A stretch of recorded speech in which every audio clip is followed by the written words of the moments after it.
students, good evening everybody, good evening.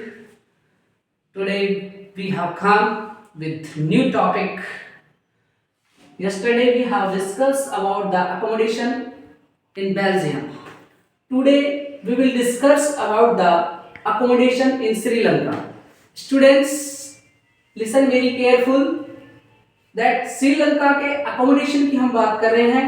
Sri Lanka is an island nations in the Indian Ocean.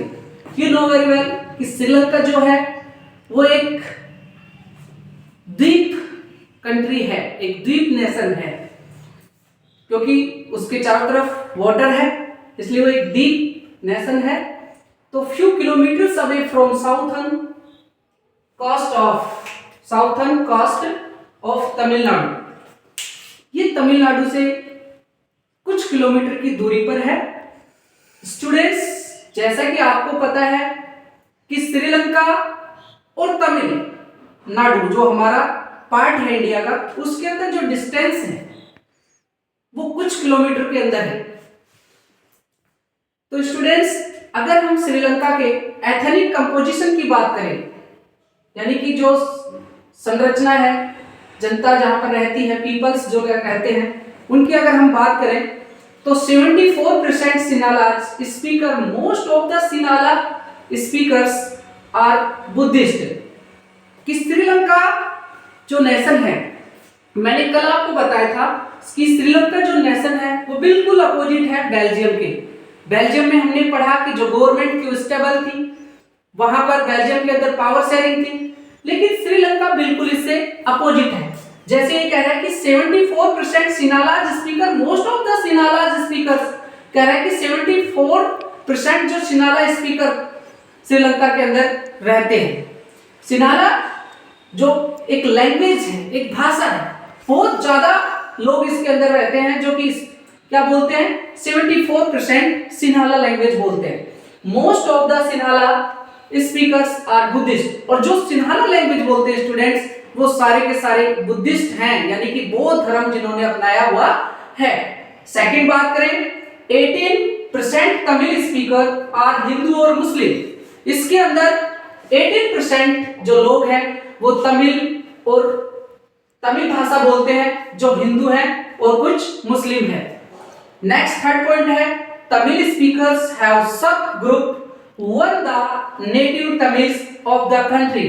कह रहा है कि जो तमिल बोलने वाले लोग हैं उनके अंदर भी सब ग्रुप है, यानी कि उसके भी दो ग्रुप हैं. एक जो इंडिया के तमिल हैं वो, और एक नेटिव तमिल जो उसी देश के रहने वाले हैं, उसी देश के यानी कि श्रीलंका के रहने वाले जो लोग हैं वो नेटिव तमिल, और एक जो इंडिया के रहने वाले हैं वो तमिल है.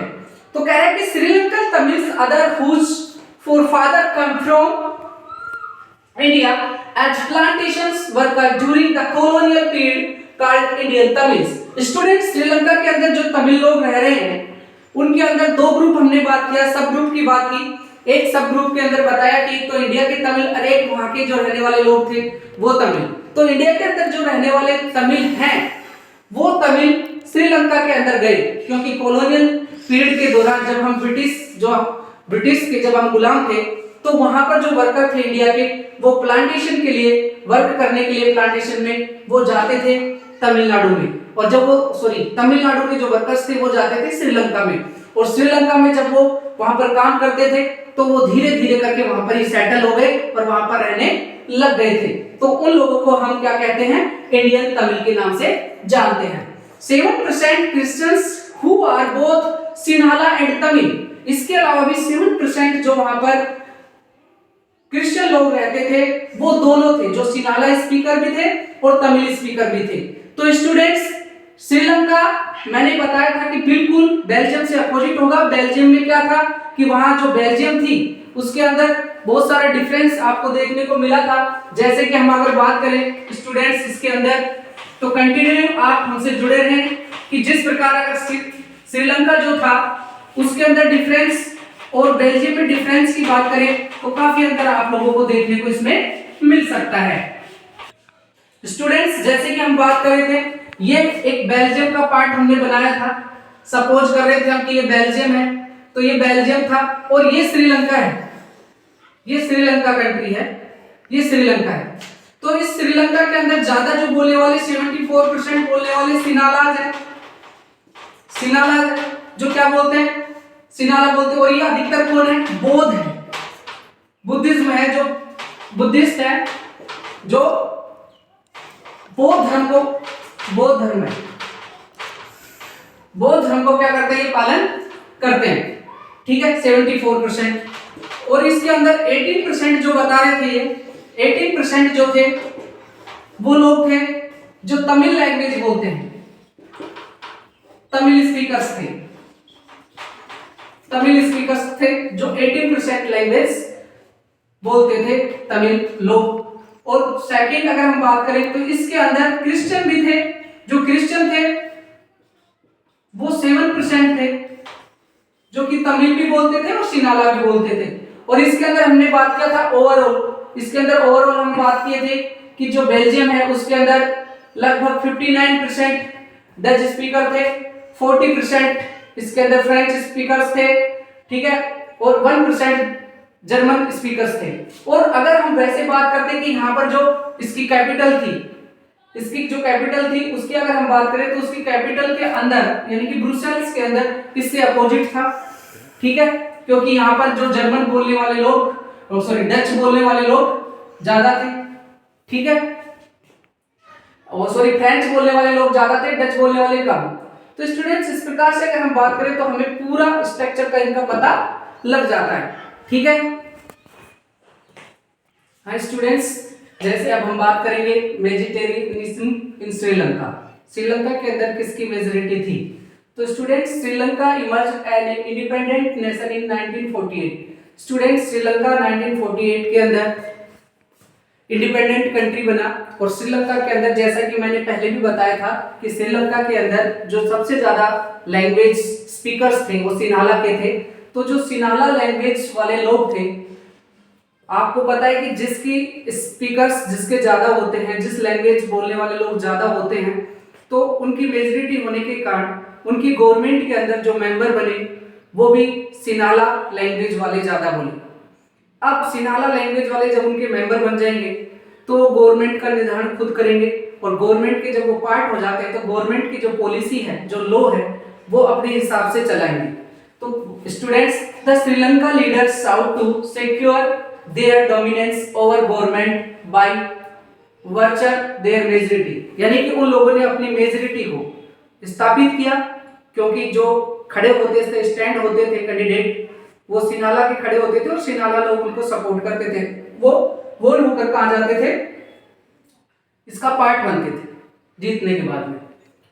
दे took majoritarian measures to establish Sinhala supremacy, और वो ये चाहते थे कि सिनाला लोगों की ही सुप्रीमेसी ज्यादा हो, सुपर पावर अगर किसी के हैंड में हो तो वो सिनाला लोगों के हाथ में हो।